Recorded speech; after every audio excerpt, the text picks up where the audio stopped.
cinéma L'Odyssée à Strasbourg. Au programme, 11 courts-métrages entièrement réalisés par des habitants des quartiers de Strasbourg. Une aventure menée en partenariat avec 9 centres socioculturels de la ville. Je vous propose de regarder un extrait du film qui fera l'ouverture ce soir. Il s'intitule « Des fleurs pour demain ». Bonjour, vous êtes venu pour l'événement de ce soir? Je peux vous poser quelques questions? Vous savez, on vous attendait. Comment ça, vous m'attendiez? Je vous sens perdu. La dame qui va arriver, est-ce que vous pourriez l'aider à remettre ses courses?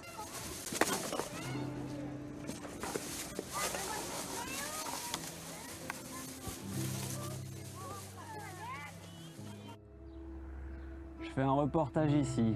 J'ai aucune indication. Le lieu est horrible. Qu'est-ce que je fous là?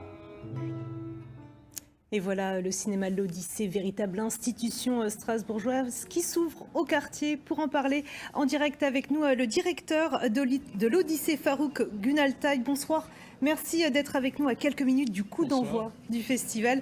Il était temps de mettre la lumière sur les quartiers à l'Odyssée. Oui, d'ailleurs, on avait déjà commencé à coopérer avec l'intermédiaire des centres socioculturels de Strasbourg et de l'Eurométropole. Mais là, sur une idée originale qui nous avait été soufflée par Jean-Marie Brome, qui a rejoint notre équipe, nous avons décidé à l'occasion des confinements d'activer la concrétisation de ce beau projet pour deux raisons. D'une part parce que ce sont les populations des quartiers qui ont le plus souffert pendant les périodes de confinement, qui sont accompagnées de nombreuses difficultés, de nombreuses souffrances, et aussi parce que nous sommes à l'Odyssée convaincus que cette population des quartiers qui en général est considérée, sinon avec indifférence, du moins avec méfiance aussi parfois, eh bien en réalité c'est un vivier de créativité, et donc il fallait rebondir sur l'impact négatif de la crise sanitaire pour leur donner l'occasion de prouver leur créativité. Et cette première édition sera le début d'une longue tradition, j'espère. Justement, vous leur avez donné carte blanche. De quoi parle leur film? Est-ce que vous avez été surpris par leurs propositions? Oui et non. C'est-à-dire, vous savez, les jeunes des quartiers sont des gens qui ont un nez, deux oreilles, comme vous et moi, comme tout le monde. Mais surpris parce que, et donc non parce que, pas surpris parce qu'il y a effectivement beaucoup d'inspiration, de créativité.